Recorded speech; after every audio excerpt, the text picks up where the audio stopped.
Hi hello నమస్తే, welcome back to our channel. నేను మీ MC. Present మనతో సీనియర్ జర్నలిస్ట్ భరద్వాజ్ సార్ ఉన్నారు. సార్ నమస్కారం. సార్ నమస్తే. సార్ ఈ రోజు చూసుకున్నట్టయితే స్పీకర్ గా అనౌన్స్ చేశారు మన ఏపీలో. త్రిపుల్ అని ఒక పేరుతోని అనౌన్స్ చేయడం గల కారణాలు ఏంటి సార్? అన్ని మంది ఉన్నా కూడా స్పీకర్ గా ఆయన కూడా కారణాలు ఏంటి? గతంలో వైసీపీలో ఉన్నారు, మళ్ళీ టీడీపీ ద్వారా వచ్చారనమాట. ఎందుకు ఎంచుకోవడం గల కారణాలు ఏంటి? అంటే కారణాలు ఏం లేదు, ఆయనకి ఇప్పటికే పదవి ఇచ్చి ఉండాలి. ఎందుకంటే ఆయన వైఎస్ఆర్సీపీలో ఉంటూ వైఎస్ఆర్సీపీ మీద యుద్ధం చేశాడు, ముఖ్యమంత్రి మీద. ఆయన వైఎస్ఆర్సీపీలో సభ్యుడిగా ఉంటూ తెల్లారలేస్తే మా ముఖ్యమంత్రి అంటూ జగన్మోహన్ రెడ్డి మీద విరుచుకుపడేవాడు. ఇది నిజానికి ఒక రకంగా ప్రభుత్వ వ్యతిరేకత ప్రజల్లోకి తీసుకెళ్లటంలో రఘురామకృష్ణరాజు అప్పటి ప్రతిపక్ష పార్టీలకు విపరీతంగా సహకారం అందించాడు. అంటే ప్రభుత్వంలో ఉన్నటువంటి రకరకాల అవకతవకల్ని ప్రపంచం దృష్టికి తీసుకురావడానికి తనకున్న సోర్స్ ద్వారా తను ప్రయత్నం చేశాడు. ఈ ప్రయత్నం రఘురామకృష్ణరాజుకి ఎంత ఉపయోగపడిందో ప్రతిపక్షానికి కూడా అంతే ఉపయోగపడింది. అప్పటి ప్రతిపక్షానికి, ఇప్పటి అధికార పక్షం అది. ఇలా ఆయన రకరకాల విన్యాసాలు చేస్తూ ఉండగా అరెస్ట్ అయ్యాడు. అరెస్ట్ అయిన తర్వాత వాళ్ళు సస్పెండ్ చేసిన తర్వాత ఈయన పార్టీ నుంచి బయటకు వచ్చాడు. బయటకు వచ్చిన తర్వాత ఎక్కడ వెళ్ళాలి, ఎక్కడ వాలాలి అనే విషయం మీద రకరకాల ప్రయత్నాలు, చర్చలు, ఆలోచనలు చేశాడు ఆయన. ఫైనల్ గా అంటే ఆయన ఏమనుకున్నాడంటే, అప్పుడు తాను ఏ పార్టీలోకి అయితే తనను తీసుకోవాలనుకుంటారు వాళ్ళు ఆయనకి నామినేషన్ పత్రాలు, సభ్యత్వ పత్రాలు రెండూ కలిపి వెండిపళ్ళెంలో పట్టుకుని ఎదురొస్తారు అనుకున్నాడు ఆయన. అలా ఎవరు రాలేదు. ఆయన వైఎస్ఆర్సీపీలో నుంచి బయటకు వచ్చాడు ఈ అరెస్టు గొడవల తర్వాత. బయటకు వచ్చిన తర్వాత ఆయనంతటా ఆయన వేరే ఏ నాయకుడిని అప్రోచ్ కాల, మీ పార్టీలో చేరతానని, నా దగ్గరికే రావాలని వెయిట్ చేశాడు ఆయన. ఇలా వెయిట్ చేస్తూ ఉండగా ఫైనల్ గా తెలుగుదేశం పార్టీ నుంచి పిలుపు వచ్చింది. వెళ్ళాడు. చివరి నిమిషంలో వచ్చింది ఆయన. ఆ చివరి నిమిషంలో ఉండి నియోజకవర్గం కేటాయించారు, ఎమ్మెల్యే అయ్యాడు. ఎమ్మెల్యే అయిన దగ్గర నుంచి పదవి మీద కార్యక్రమం. ఈ రఘురామకృష్ణరాజుకు పదవి ఇస్తారా ఇవ్వరా, హోమ్ ఇస్తారని మొదట వినిపించింది. తర్వాత స్పీకర్ ఇస్తారన్న దగ్గర ఎండ్ అయింది. స్పీకర్ ఇవ్వలేదు, హోము ఇవ్వలేదు. ఫైనల్ గా ఆయన ఖాళీగా ఉండిపోయాడు. ఈ ఖాళీగా ఉండిపోయినటువంటి క్రమంలో ఈయన నెమ్మదిగా వైఎస్ఆర్సీపీకి చెందిన సోషల్ మీడియా హ్యాండిల్స్ లో కనిపించడం మొదలుపెట్టాడు. కనిపించి ఆయన తన మనసులో ఉన్నటువంటి వ్యతిరేకతని, వ్యతిరేక భావాలని ప్రపంచం దృష్టికి తీసుకెళ్లే ప్రయత్నం చేస్తున్నాడు. ఎందుకు వ్యతిరేకత పోగుపడింది అంటే, ఆయన కూడా క్లెయిమ్ చేసుకుంటున్నాడు ఈ గెలుపుని. తన వలన కూడా తన కృషి కూడా ఉంది తెలుగుదేశం పార్టీ గెలుపులోను. వైఎస్ఆర్సీపీ అవమానాల పాలు కావడం వెనకాలను తన పాత్ర ఉంది అనేది ఆయన ఫీలింగ్. రఘురామకృష్ణరాజు అంత కంట్రిబ్యూషన్ చేస్తే నాకు పదవి లేకపోవడం ఏమిటి అనేది ఒక కినుక ఉంది ఆయన. ఇందులో భాగంగా కొంత అసహనం, ఈ అసహనంలో నుంచి ఫైనల్ గా ఇప్పుడు అంటే పదవి ఇస్తారా ఇవ్వరా, ఇచ్చే అవకాశాలు లేవు అని అనుకుంటున్న దశలో లేదు, ఏదో మేరకు ఈయన్ని అకామిడేట్ చేయాలి. తద్వారా మిగిలిన వాళ్ళల్లో కూడా, అంటే పార్టీలో అందరికీ పదవులు ఇవ్వలేరు కాబట్టి ఒక కనీసం మాట్లాడేటువంటి వాళ్ళకి, గొడవ పడగలిగినటువంటి వాళ్ళకి పదవులు ఇవ్వడం ద్వారా ఒక ఏరియాలో కంట్రోలింగ్ వస్తుంది. అందులో భాగంగా ఆయనకు పదవి ఇచ్చారు, డెప్యూటీ స్పీకరు. నిజానికి ఆయన స్పీకర్ అవుతాడని మొదట ప్రచారం. ఫైనల్ గా డెప్యూటీ స్పీకర్ దగ్గర ఆగాడు. ఇక్కడి నుంచే ఆయన ప్రయాణం ఎలా ఉంటుంది అనేది చూడాలి. ఒకవేళ పరిస్థితి బాగుపడితే తిరిగి వైసీపీకి వెళ్ళినా వెళ్ళొచ్చు, చెప్పలేం, గ్యారంటీ లేని వ్యవహారం. ఆవిడ అంటే ఒక రకంగా రఘురామకృష్ణరాజు తను అనుకుంటున్నటువంటి, తను ఏదైతే అనుకున్నాడో అది వర్కౌట్ అవ్వాలి.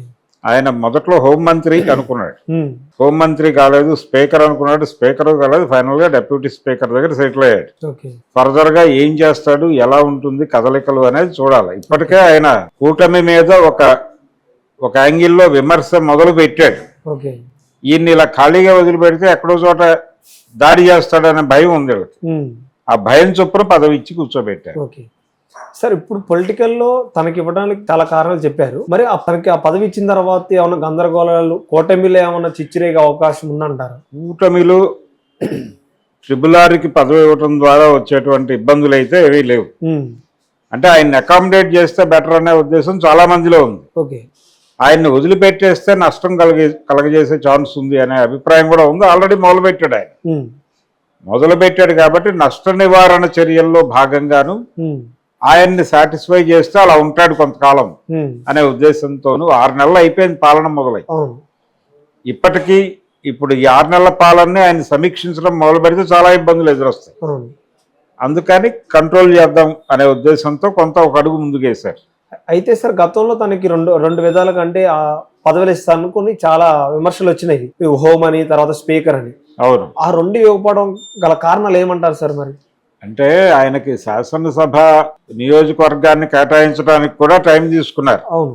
చివరి నిమిషంలో. అంటే మొదటి నుంచి కూడా ఈయన పార్టీలో అక్కడి నుంచి బయటకు వచ్చేసిన తర్వాత వైఎస్ఆర్సీపీలో నుంచి బయటకు వచ్చాడు ఆయన అరెస్ట్ తర్వాత. ఉమ్, బయటకు వచ్చిన క్షణంలో ఏదో ఒక పార్టీలో చేరిపోవాలి. ఉమ్, చేరలేదు ఆయన. ఆ, చేరకుండా నేను ఇందాక చెప్పినట్టుగా పదవి ప్రమాణ స్వీకార పత్రాలు ఉమ్, అలాగే ఇతర పత్రాలు ఈ అంటే నామినేషన్కి సంబంధించిన పత్రాలతో పాటు సభ్యత్వ పత్రాలు కూడా తీసుకుని ఉమ్, ఏదో ఒక పార్టీ నాయకుడు, అది చంద్రబాబు, పవన్ కళ్యాణ్, మరొకరా అనేది కాదు, ఉమ్, వారు వచ్చి ఉమ్, అయ్యా మీరు మా పార్టీలో చేరి మా పార్టీ నుంచి ఎమ్మెల్యేగా పోటీ చేయండి అని అడగాలని అనుకున్నాడు ఆయన. ఓకే. ఇది ఇబ్బంది కలిగించింది. న్యాచురల్ గా వాళ్ళు ఈయన అప్రోచ్ అయ్యి తెచ్చుకోవాలి.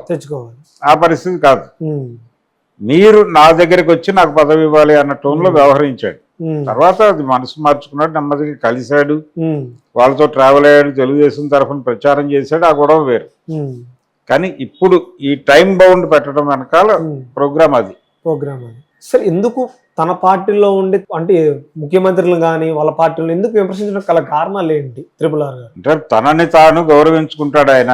ఉమ్, ఆ గౌరవించుకోవడంలో భాగంగా అవతల వాళ్ళకి ఉండేటువంటి ఇబ్బందులు, ఉమ్, ఇతర సమస్యలు ఈయన పట్టించుకోడు. ఉమ్, ఈయన ధోరణిలో ఈయన ఉంటాడు. ఈయనకు కావాల్సిన దాని గురించే చూసుకుంటాడు. ఉమ్, అదేమన్నా అంటే ప్రజల కోసం మాట్లాడుతున్నాను, నేను ప్రజల కోసం చేస్తున్నాను అంటాడు. ఉమ్, నేను త్యాగశీలిని అంటాడు. ఉమ్, ఇలా ఇన్ని గొడవలు ఉన్నాయి ఆయనతో. అందుకని కెలకటం ఎందుకు అనే ఉద్దేశంతో ఇబ్బంది ఉన్నప్పటికీ సర్దుకుపోయే ప్రయత్నమే చేస్తున్నారు అందరూ. ఉమ్, నిజానికి అరెస్ట్ వలన ప్రయోజనం ఉంటుందా లేదా అని రిలీజ్ అవటం వల్ల కాంగ్రెస్ పార్టీకో లేకపోతే మరొకళ్ళకో ఉమ్, లేకపోతే తెలుగుదేశం కూటమికో ఒరిగేది ఏమైనా ఉందా? ఉమ్, ఇవన్నీ చూస్తే అదొక గందరగోళ పరిస్థితి.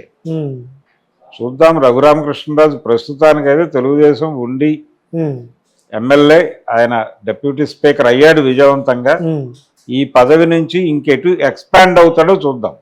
అంటే ఎక్స్పాండ్ అంటే సార్ ఇప్పుడు పదవికి వెళ్తారంటున్నారా లేకపోతే ఇతర పార్టీలోకి వెళ్ళొచ్చే అవకాశం? ఇంకా పదవికి వెళ్ళడు ఆయన, అయిపోయింది. డిప్యూటీ స్పీకర్ గానే ఉంటాడు ఈ టైం అంతా. ఈ టైం అంతా ఒబీడియంట్ గా ఉంటే నెక్స్ట్ టైం ఒకవేళ పార్టీ గెలిస్తే ఏదైనా బెటర్ పొజిషన్ లోకి వెళ్తాడు. ఓకే. అదే మొదటి నుంచి ఆయన పార్టీలో చేరకపోవడం వలన ఈ పరిస్థితి. ఓకే. బయటికి రాగానే ఏదో ఒక పార్టీలో చేరుంటే పరిస్థితి వేరుగా ఉండే. ఓకే. తన కోసమే అంటే పార్టీ వల్ల నా కాడికి రావాలని వెయిట్ చేయడం వల్ల విమర్శలు వస్తాయి అంటారు. అవును. మళ్ళీ వైసీపీకి వెళ్ళే అవకాశం ఉందంటారు సార్ మరి? లేదు. లేదు. కానీ ఈ పదవి రావడానికి ముందు ఆయన కొన్ని వైఎస్ఆర్సీపీ తాలూకా సోషల్ మీడియా ప్లాట్ఫామ్ మీదకి వెళ్ళి మాట్లాడొచ్చాడు.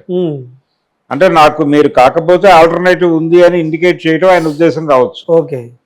అది కొంత వర్కౌట్ అయిందని కూడా అనుకుంటున్నాను నేను. ఓకే. ఆ స్ట్రాటజీ. ఓకే. చంద్రబాబు గారికి పార్టీలో విమర్శలు రాకుండా అంటే ఎదురు దెబ్బ తగలకుండా తనకి సీట్ ఇవ్వడం కారణం ఇదే అంటారా డిప్యూటీ స్పీకర్గా? అంతే.